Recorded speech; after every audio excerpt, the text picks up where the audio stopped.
My name is William Swimmer, and I am 84 years old. I am Cherokee Eastern Band, born and raised in the shadow of the Great Smoky Mountains that my ancestors have called home for over 10,000 years. I am what the young people call an elder now, though I prefer to think of myself simply as someone who has lived long enough to see patterns that others miss. I have spent my entire life learning the old stories, the old ways, the old truths that most of the modern world has forgotten or dismissed as superstition. And today, because my time is growing short and because I believe these truths need to be preserved, I am going to tell you something that my grandfather told me, that his grandfather told him, that has been passed down through our people for more generations than we can count. I am going to tell you about the Nunahai's cousins, about the beings white people call Bigfoot or Sasquatch, but that we have always known as Tzul'kalu, the slant-eyed giant. And most importantly, I am going to tell you why they avoid humans. Not because they fear us, though they have reason to. Not because they are shy or primitive or instinctive, but because they have witnessed what we do, have watched us for centuries, have seen our violence, our greed, our capacity for destruction, and have made a conscious, intelligent decision that we are not worth engaging with. That keeping their distance from humanity is not cowardice but wisdom. That avoiding us is the smartest choice any sentient species could make. This is not a campfire story meant to frighten children. This is not folklore embellished over generations until the truth is buried under layers of myth. This is testimony, history, an explanation for patterns that hikers and researchers notice but cannot explain. Why Bigfoot sightings are always brief, always at a distance, always ending with the creature fleeing. Why they seem to sense humans from impossible distances. Why they go to extraordinary lengths to remain unseen. Why, despite thousands of reported encounters over centuries, we have never captured one, never found remains, never managed to prove definitively that they exist. The reason is simple. They do not want to be found, and they have very good reasons for that choice. Reasons rooted in centuries of watching what humans do to anything we encounter that we don't understand. I grew up hearing stories about Tzul'kalu from my grandfather, Joseph Swimmer, who heard them from his grandfather, who heard them from his. These were not stories told for entertainment. They were histories, lessons, warnings. My grandfather would take me into the mountains, the real mountains, the deep places where tourists never venture, and he would show me signs, enormous tracks in mud beside streams, trees broken at heights no bear could reach, carefully constructed shelters made from woven branches that showed clear evidence of intelligence and planning. And he would tell me, "These are the people of the deep woods. They were here before us. They will be here after us. And they want nothing to do with us." Do you know why, William? I was maybe 10 years old when he first asked me this. I gave the obvious answer. Because they're shy? No, my grandfather said. They are not shy, they are wise. There is a difference. Shy means afraid without reason. Wise means afraid with very good reason. They avoid us because they have watched what we do to others, to each other, to the land, to anything that exists in a form we find strange. They have seen enough to know. Humans are dangerous. Not because we are strong, not because we are smart, but because we cannot leave things alone. We must capture, study, control, own, destroy. They know this, have known it for centuries, so they stay hidden. And it is not fear that keeps them hidden. It is judgment. They have judged us and found us unworthy of trust. That conversation has stayed with me for 74 years, and everything I have witnessed in my long life, everything I have seen humans do to each other, to the Cherokee people specifically, to the land, to the creatures we share it with, has confirmed what my grandfather told me. The Tzul'kalu are not hiding because they are primitive beings fleeing superior humans. They are hiding because they are intelligent beings who have correctly assessed that humans represent a threat no amount of strength or size can overcome. We kill what we fear. We cage what we want to understand. We destroy what we cannot control. They know this, have seen it happen throughout history, and they have chosen survival through invisibility. This is what I want to explain. Not just that Bigfoot exists. My people have known that for millennia, and your scientists' inability to document them is your problem, not ours. But why they behave the way they do. Why encounters are always brief. Why they flee from humans even when they are bigger, stronger, faster. Why they go to such extreme lengths to avoid us that most people think they cannot be real.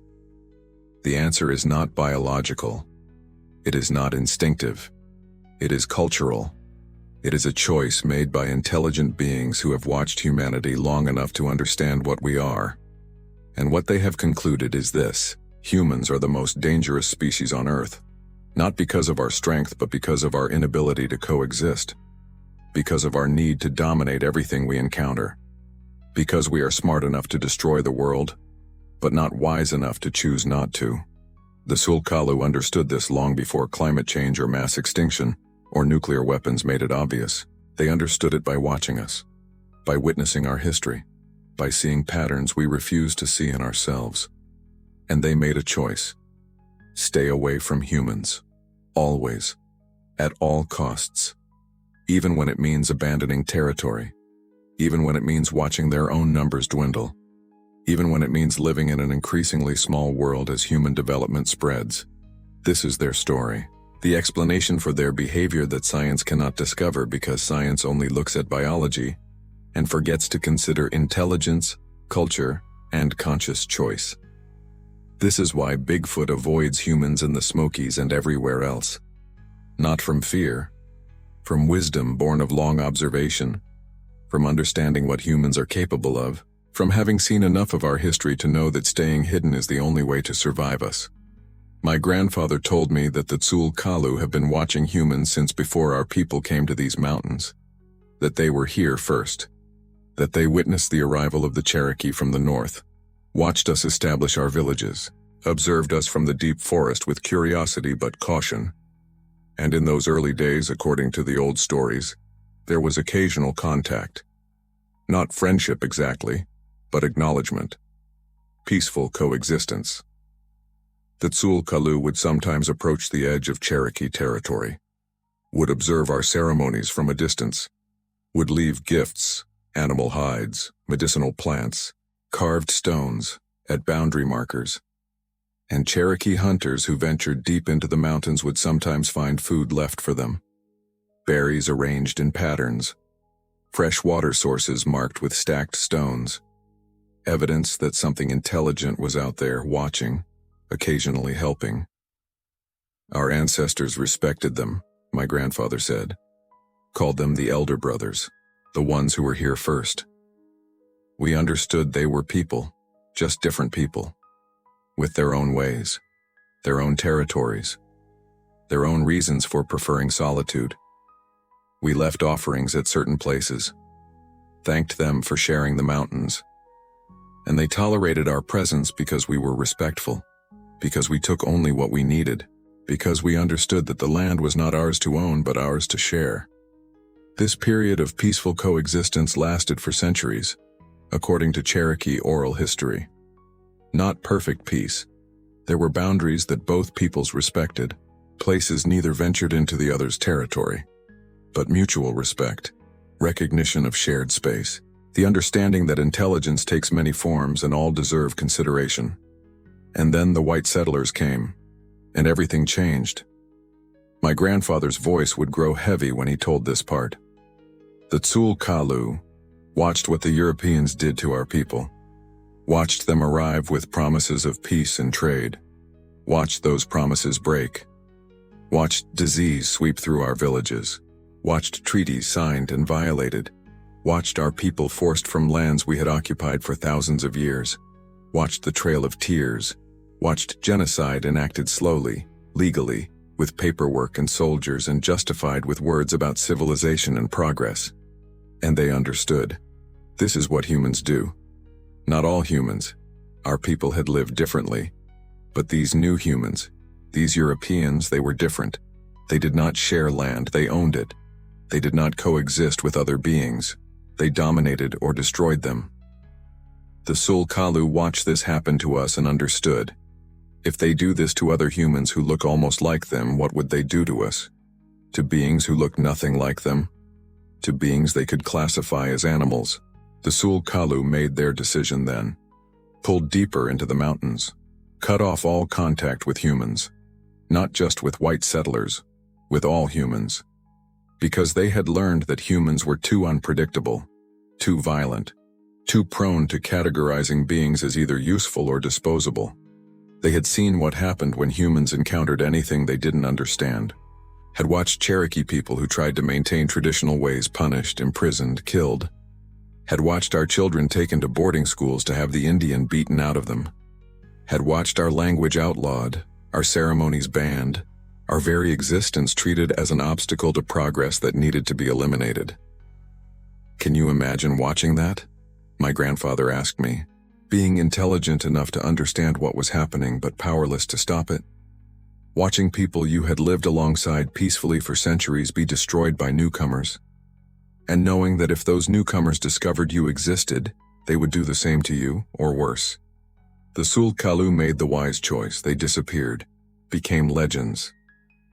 Let humans think they were just stories our people told. Let themselves be dismissed as mythology, rather than risk being discovered as reality. The stories from this period, the 1700s and 1800s, describe the Sul Kalu developing the hiding techniques that make them impossible to document today. Learning to move through forests without leaving clear tracks, understanding how to avoid trails and places humans frequented, developing warning systems to alert each other when humans were near, teaching their young that humans were the greatest danger in the forest, more dangerous than any predator, more threatening than any natural disaster. Because humans were unpredictable. Because humans killed not just for food or defense, but for sport, for profit, for reasons the Sul Kalu could not fathom. There are stories, my grandfather told me, of Sul Kalu who were shot in those early days. Hunters who saw something large in the forest and shot first, asked questions later. The bodies were sometimes brought to settlements, examined. And do you know what happened? The people who saw them were horrified. These were not animals. The faces were too human. The hands too similar. The eyes too intelligent even in death. Some people wanted to bury them respectfully. Others wanted to study them. Others wanted to keep it secret because what they had killed looked too human, and they feared legal consequences. But always the story was suppressed. The body disappeared. The witnesses were convinced to stay quiet, because the alternative, admitting that something that intelligent existed in the forests, would have led to hunting parties, to scientific expeditions, to the same systematic destruction that was being applied to native peoples.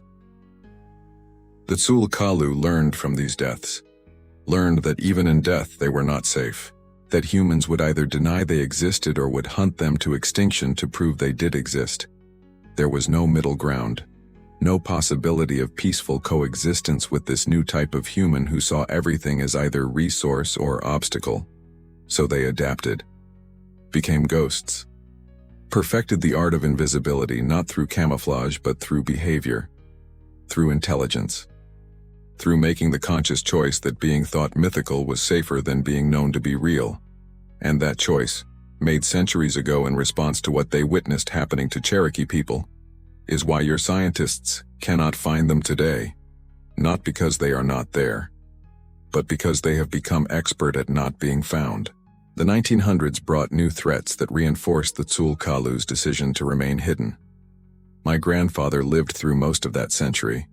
Born in 1898, died in 2001 at the age of 103, and he witnessed the transformation of the Smoky Mountains from wilderness to national park. The park was good and bad, he told me. Good because it protected the land from logging and development. Bad because it brought millions of humans into territory that had been quiet.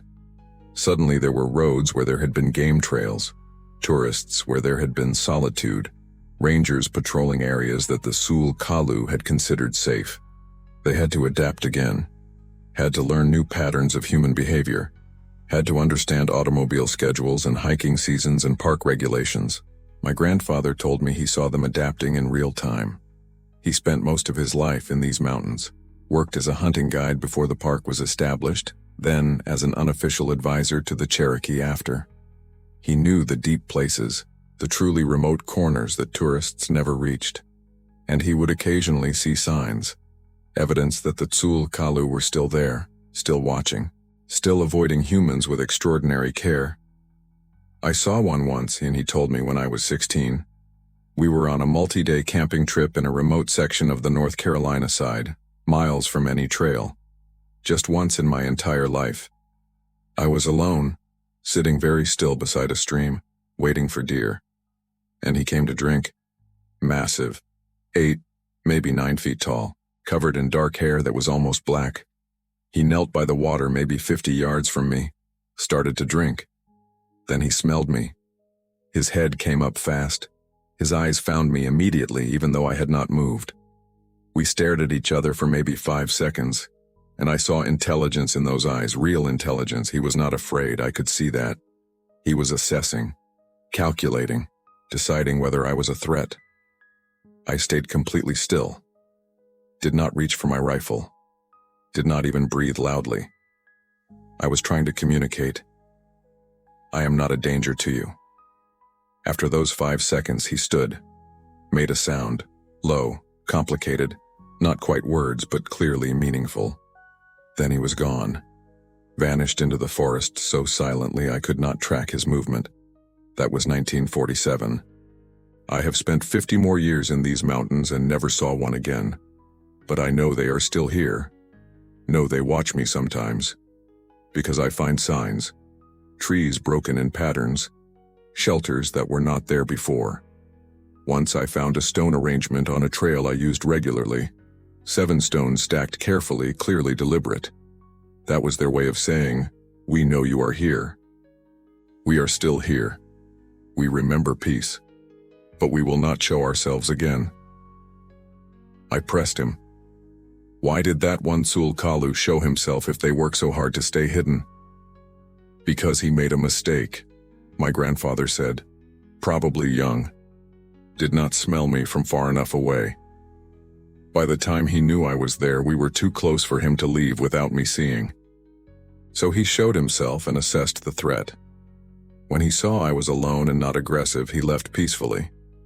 But he took a risk. And I guarantee his elders were not happy about it.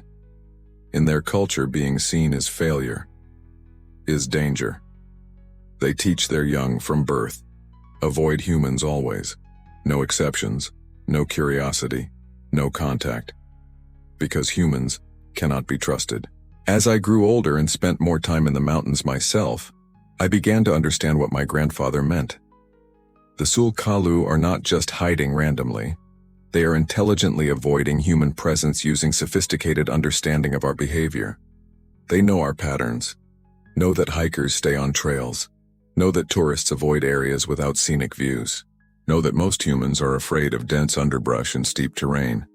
So they use those places. Live in areas that are technically accessible, but practically avoided. They understand our schedules, know that trails are busiest on weekends and holidays, quietest on weekday mornings.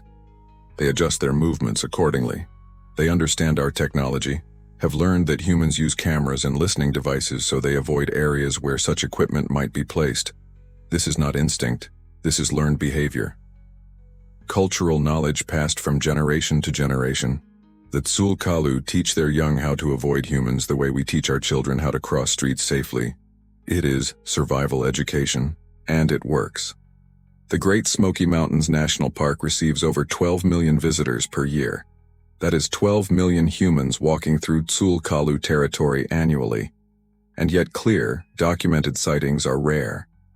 Photographs are grainy and disputable. Physical evidence is minimal. Not because they are not there. Cherokee people who know where to look and how to read signs see evidence constantly. But because they are extraordinarily good at not being documented. I have found their shelters, carefully constructed from bent saplings and woven branches, built in locations where humans almost never venture, on steep slopes with no trails, in dense thickets with no views. in areas that offer nothing of interest to tourists but provide perfect concealment and monitoring positions to watch the trails below. These shelters are temporary. The Tsul'kalu never stay long in one place during hiking season. They move frequently, always staying ahead of human presence. In winter, when the park is quieter, they can relax somewhat, but even then they maintain vigilance. I have found their markings, not territorial markers in the aggressive sense, but boundary indicators. Specific trees marked in ways that look natural but follow patterns. Stones arranged in configurations that seem random but are clearly intentional if you know what to look for. These mark safe routes, water sources, danger zones where humans are frequently present. It is a geographic language that allows them to navigate their shrinking territory while avoiding us. And I have heard them. Their vocalizations carry on still nights, complex sounds that are clearly communicative. Warning calls when humans venture too close to their areas. All clear signals when humans have passed. Family groups calling to each other across distances. These are not animal sounds. They are language. Sophisticated, structured communication that serves the same purpose as any language, sharing information necessary for survival. All of this, the shelters, the markers, the communication, demonstrates the same thing: intelligence in service of a single goal. Avoiding humans, not from fear but from wisdom. People always ask, if they are intelligent, why not make contact? Why not communicate? Why not try to coexist peacefully? These questions frustrate me because they reveal such profound human narcissism. They assume that contact with humans would be desirable, that we are worth engaging with, that our species has demonstrated sufficient wisdom and compassion, that other intelligent beings should trust us. The Tsul'kalu have watched us for centuries, have seen what we do, and have reached the opposite conclusion: humans are not worth the risk.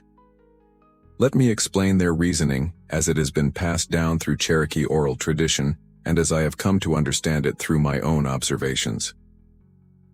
The Tsul'kalu make their decision based on evidence, on patterns of behavior they have witnessed across centuries, and the evidence is damning. First, they have seen what humans do to beings we consider animals. The Tsul'kalu watch us hunt, not the way they hunt, taking what is needed, using everything, thanking the spirit of the animal. They watch sport hunting, trophy hunting, hunters who kill for the pleasure of killing, who mount heads on walls, who measure success by size of antlers rather than need for food. They watch humans kill animals and leave the bodies to rot. Watch us destroy predator populations because they threaten livestock. Watch us poison, trap, shoot anything that inconveniences us.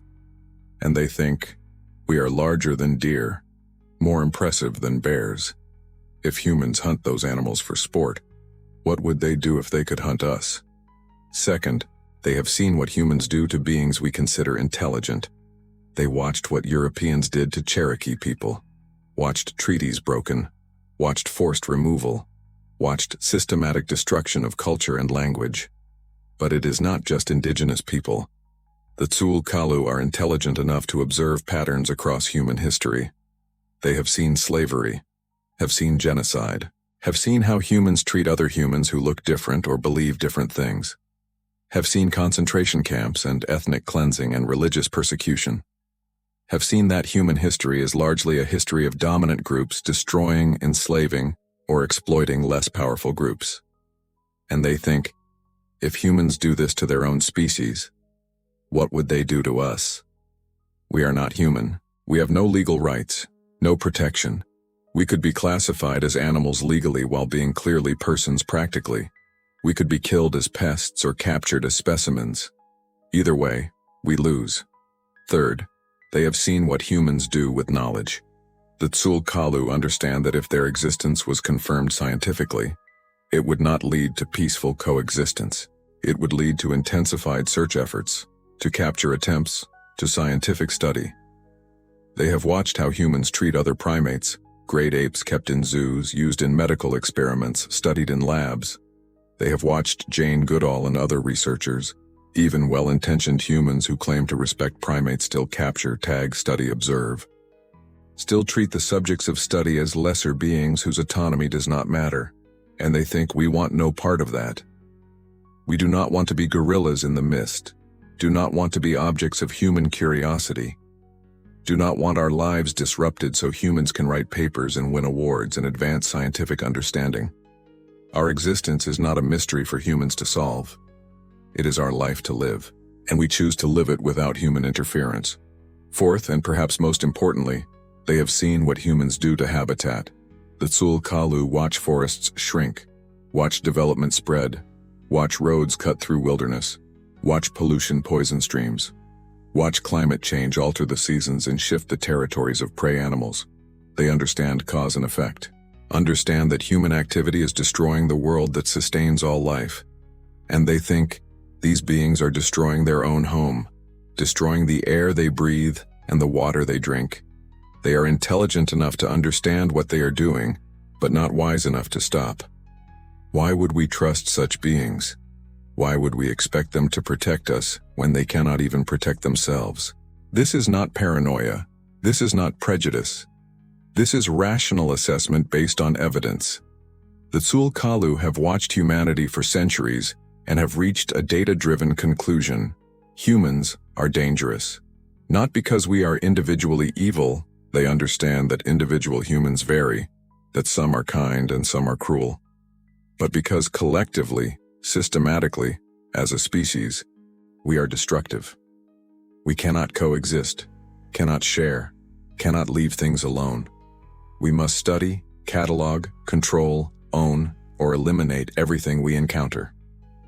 My grandfather put it simply. The Tsul-Kalu made a choice. They could try to make peace with humans, try to negotiate coexistence, try to convince us to respect their territory and autonomy. Or they could hide, become invisible. Let us think they are myths. And they chose hiding because hiding works. For centuries it has worked. They have survived in shrinking territory, in increasing human presence, by being so careful that we cannot prove they exist. That is wisdom. That is intelligence in action.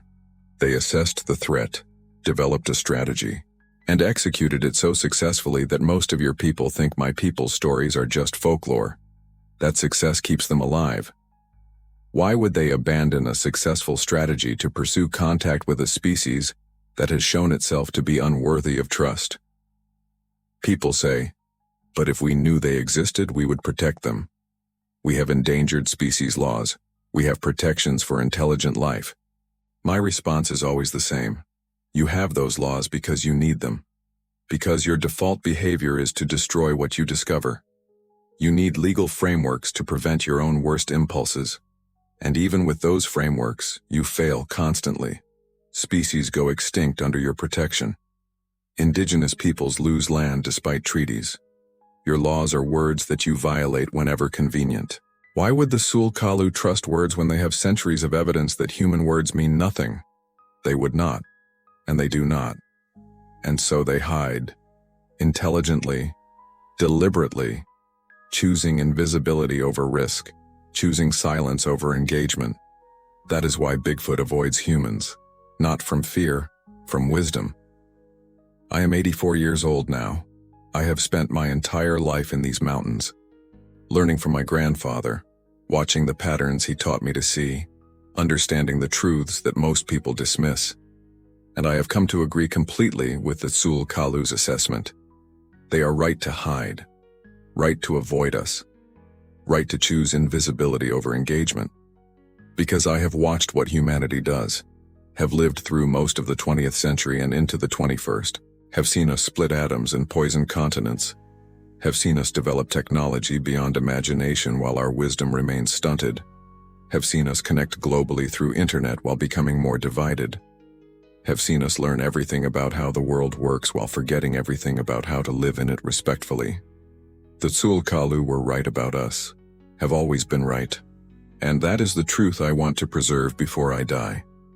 Not just that they exist, my people have always known that, but why they hide, why encounters are always brief and distant, why evidence is always ambiguous. It is not because they are primitive or animalistic. It is because they are intelligent and wise, because they have judged humanity accurately, Because they have reached the same conclusion that anyone would reach after watching us for centuries. We are not ready for contact with other intelligent species, cannot handle that responsibility, would destroy what we claim to want to understand. I think about this often in my old age. Think about what my grandfather told me. Think about the one time he saw a sulkalu and the understanding that passed between them in those 5 seconds. Think about that creature's decision to reveal himself for a moment, assess the threat, and then disappear. That was trust, but cautious trust. That was willingness to be seen, but only on his terms. That was intelligence making calculations about risk and reward and choosing the safest path. My grandfather told me something else that day, something I have never shared before. He said that in that brief moment of eye contact, he felt something, not words, not telepathy like in science fiction movies, but understanding, a transfer of emotion or intention that transcended species. He felt the sulkalu's deep sadness, sadness for what the mountains had become, sadness for the Cherokee people and what had been done to us, sadness for his own people and their dwindling numbers, but also determination, a fierce will to survive, a commitment to protecting his family and his kind no matter the cost. I understood in that moment, my grandfather said, that he was not a primitive creature living by instinct. He was a father, a protector, a being with responsibilities and loved ones and fears about the future. He was just like me. And he was asking me, with his eyes, to respect his choice to remain hidden, to not tell others where I had seen him, to keep his secret.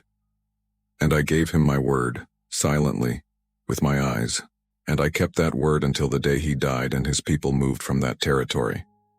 That interaction, that moment of understanding between species, is what I carry with me. It is proof that the sulkalu are not animals. They are people.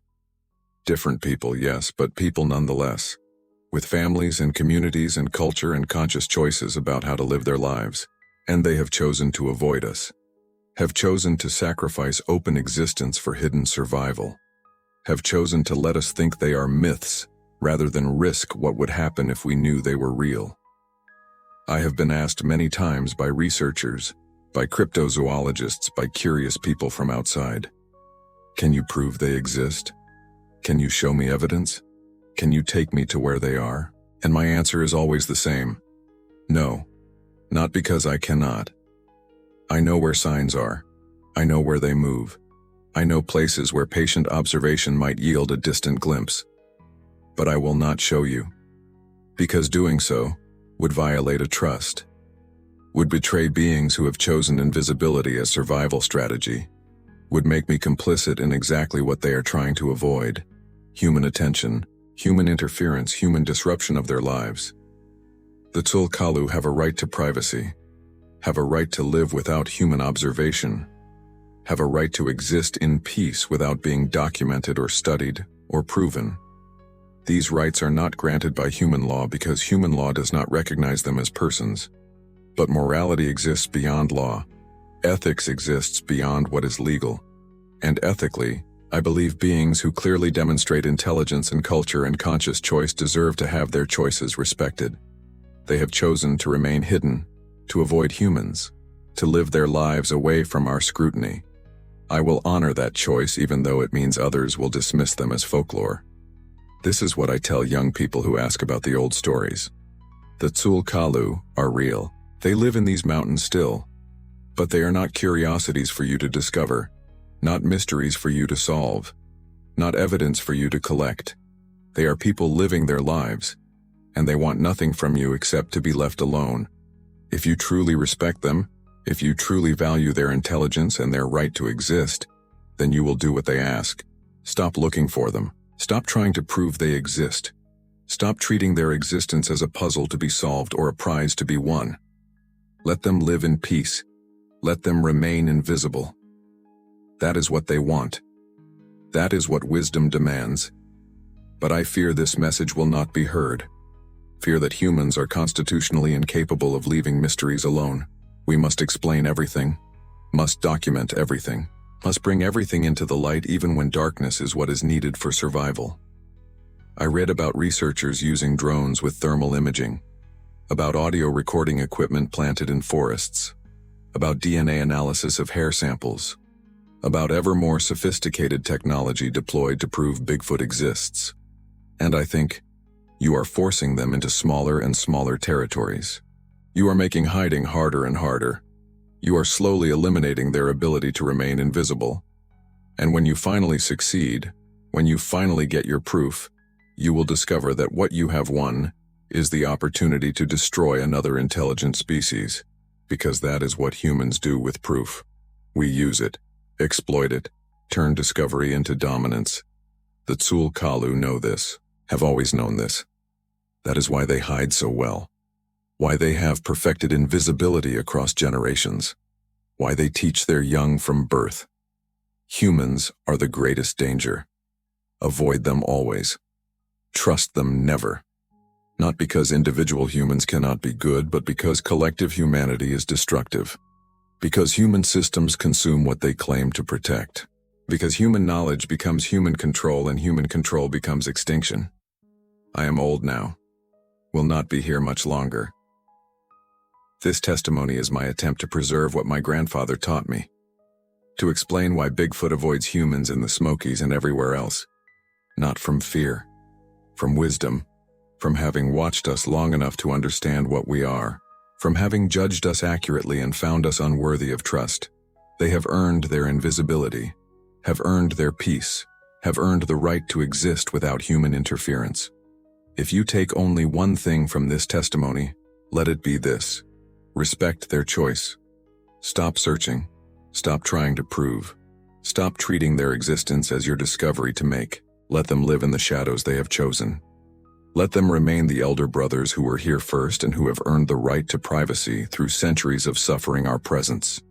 They avoid us because they are wiser than we are, because they see what we refuse to see in ourselves, because they understand that the greatest predator is not the one with teeth and claws but the one with technology and curiosity, and the absolute certainty that everything exists for human understanding. Let them be. That is the wisdom they offer. That is the lesson they teach. That is the truth I preserve. They are here, they are watching, and they are waiting for us to become wise enough to deserve their trust. We are not there yet, may never be there, but until we are, they will remain hidden, and that is the way it should be.